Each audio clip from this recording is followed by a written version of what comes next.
Not gonna lie to you, I had some buyer's remorse on this one. It did not feel right. Compared to my Nikon, the footage was nowhere near. I was like, what have I done? I thought I would take it out for another trip, see like how bad could it be? Maybe we can get some magic. I've worked out the kinks of the autofocus. I got cinema squirrels. All I want is the perfect camera. All I want is the perfect camera. We're on the Canon C70 with the 24mm 1.4 without the speed booster. Let's just see what happens there. Real lens for once. So I took this out. It is a pleasure to use. Like this, on paper, it was like, that's the lightest system you could get with a prime Canon autofocus. Like what could go wrong? It is that. It is everything I thought it would be. It's just, if you want to compare it to a 10 times more expensive lens, that lens is going to look a lot nicer. Nikon, I almost pounced again. I saw a Z6 III for 2,500 Canadian, which is less than I sold mine for. I was like, should I? And I was like, no, just wait. Man, have some patience. Nikon's gonna release a cinema cam soon, like relax. Alrighty, don't left-handed mode dial, we're done with that. So first shot, I did all 8K 60 this time, and this will be a whole 8K debate video, but immediately Canon just latches right onto the squirrel's eye. I was like, are you serious? Wow, that is nice. This is hands down the best autofocus I've ever had when it comes to subject detecting. This was actually, ironically, in manual focus, and I was looking at the peaking, trying to test it. I didn't quite get it until I was like, oh wait, no, that ain't right at all. Eventually I got it, and he flew away, and I panned over to him. I was like, oh, there's that little focus pull. Not bad, Canon. Tony 11, don't even mind it. Bring in the environment. Now, when it comes to the autofocus, this is the Canon voodoo magic now. They latch on to a subject, and no matter what the hell else is going on, they just keep detecting it somehow, even when there's nothing left of it. It's like, yeah, don't worry, there's a plane headed this way east, 30,000 miles an hour, 10,000 feet. Yeah, it's gonna be about here. So we'll just keep on with that algorithm going. Like hawks, doesn't matter what is going on. I'm like, how are you doing that, Canon? Like, you just have some settings. They have a new thing. Like usually there was speed and then there's responsiveness, but now Canon has a third thing, which is subject detect stickiness. That like, do you want it to switch? And if you switch it to no, it never will, ever. There's still some things you could do to improve switching zones and stuff. I will make a video on all the things I think Canon should do in a firmware to make this the perfect camera. We're not on it, of course. Like you can definitely learn from Sony in some areas and Nikon in others, but whatever, I got used to it. It's much better now. I saw a pro photographer. He was the veteran in the field. 47 years he's been shooting. I was like, what's that? He's set up army fatigue on.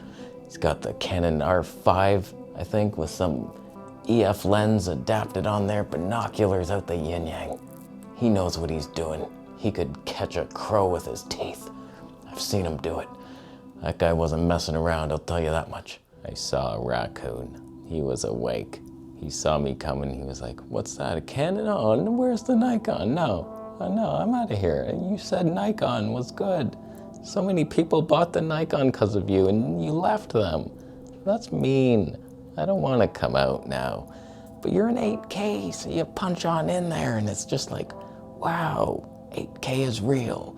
And it's actually quite nice. I gotta be honest with you, that 8K sharpness, being able to basically have a 2x teleconverter, and then I have a 600 to 1200 zoom in 4K 60. Now I guarantee you, if I was filming this moment with the Nikon instead, it would look much better. But you don't have that. As long as you don't compare it to something else, you'll be happy enough. Tony 11, I don't mind seeing the environment. It's sharp, it's 8K, it's good. Here's a little chickadee. It was like 900 yards away from me, but we're in 8K, 600 mil only, and it's a decent little shot. Not really, but whatever, I don't mind it. And if you punch on in there, it doesn't look terrible. It looks not good, but It's like 1200 mil at that point. And that's pretty cool versatility action. If I'm being honest, I would much rather have just really good 4K 240p rather than like 8K 120 one day coming. Like, I don't need your 8K. It's just, I'm kind of forced to deal with it because like I have it in the camera and I feel stupid not using it. And that's the full potential of that sensor. That's basically the low megapixel version of the A7S III type of thing where it's using all of its pixels, all 4,000 for the best 4K. Well, this is doing all 8,000 for the best 8K. It's overkill as hell. And all your 4K modes are like weird and gimmicky and slow-mo. They're line skipped, but they still look good. But like, that's what you got to do if you want the best 8K raw. Now, when it comes to Canon Stabe, there's something about this moment where you're trying to track a hawk or a vulture way up in the sky. He started flying directly overhead of me. No system really handles this well, ever. When you're like, it's only a hawk and nothing else. It feels like Canon needs something in the background and then it stabilizes it much better. But this was like quite jerky and I'm trying to, at least I could follow it somewhat. It was somewhat respectable, and that would be better if it was 240 frames per second in 4K, I'll tell you that. There, that was stable for a split second there. It was like, yeah, we got it. No, we don't. We're panicking. So sorry for the vulture vomit seizure warning footage, but I did capture a vulture, somewhat. Now, I don't mean to alarm you, but I did capture footage of a duck trying to murder another duck, and it was a strange... He was trying to drown her. I guess this is some type of mating ritual. So I switched over to HD 240 because I noticed they were starting to splash around. I was like, oh my God. And I was like, what is he doing? He's killing her. I was like, okay, they're mating, but he's like displaying his dominance or something. Like, I could kill you. You know that, right? So that means I could kill predators that want to hurt our babies. You do see how strong I am, right? Like, I could end your life here. So like, I don't know, humans don't really do this much, but it's a good thing. And then he let her up to live and said, hey, look at me. That was good, huh? That was good times. Let's do that again sometime. And he like did this circling around her motion. It was like pretty cool little moment. Now, when it comes to Canon HD 240p versus the competition, here's what I've noticed. All of them have this moire pattern, no matter what, if it's Sony or Nikon. Like, when you see fine bird feather details, the super slow-mo doesn't seem to be handled very good. I never notice it in like human faces and stuff like that, but for this, the odd time, you will see it. I would say Sony was really good. Nikon might have been a touch better, but they all had it. Fuji probably worse than Canon. So like, I don't know where I put Canon's footage. It's decent, but like, you have way too many megapixels, and that's why you line skipped the HD. That's too bad. Imagine like a 4K sensor designed for perfect 4K, and then it oversampled the HD slow-mo.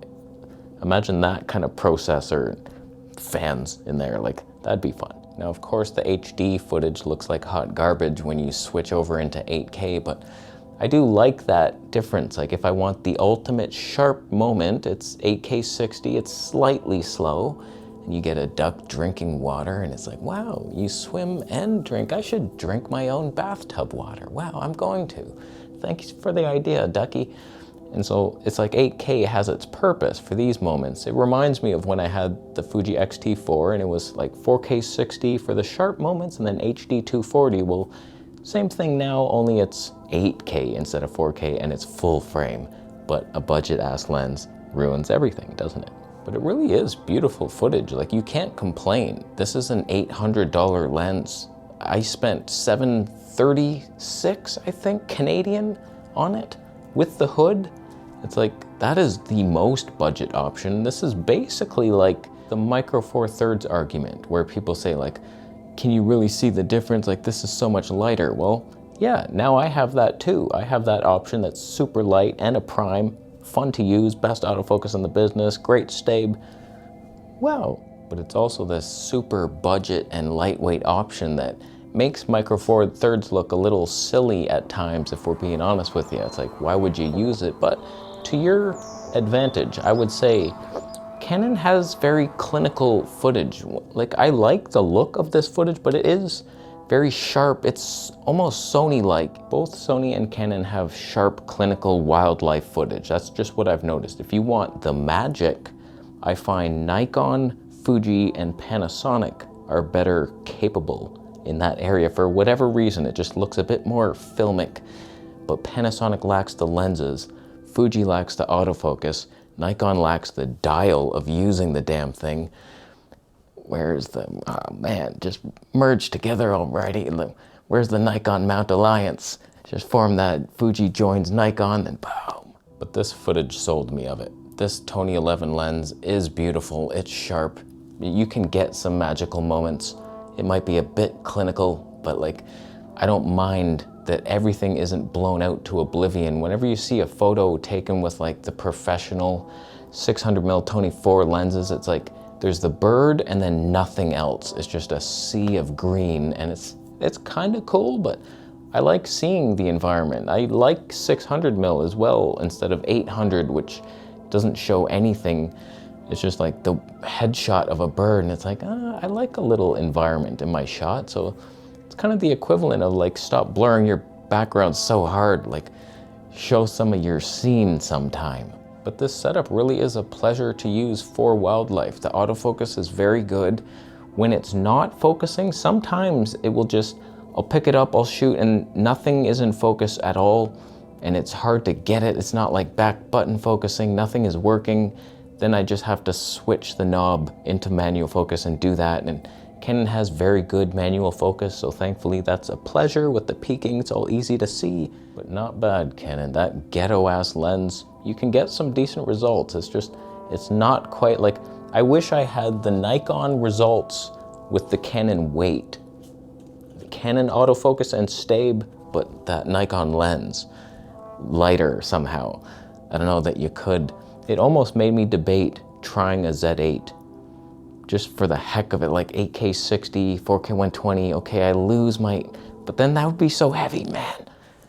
I wanted to get away from the Nikon because it was heavy, and now add like 150 grams or whatever, 250 for the body. I don't know, man, but I feel like custom banks, I would no longer have to switch the dial, even though I just made a video ranting about how I'll never get the Z8 and it was the dumbest suggestion. But just be patient. I want to wait and see what Nikon's cinema video-centric FX3 killer camera is like, and then maybe that could get me back into Nikon, and we'll see. I should have bought the Z6 III anyway, just because it was cheaper. I would have made money selling it again too, and then we could have compared, but I missed that opportunity pretty hard. So that sucks. What do you think of the footage today? 600mm, affiliate link availability? There's some. Bitcoin donations accepted. Subscribing for more video in the next one.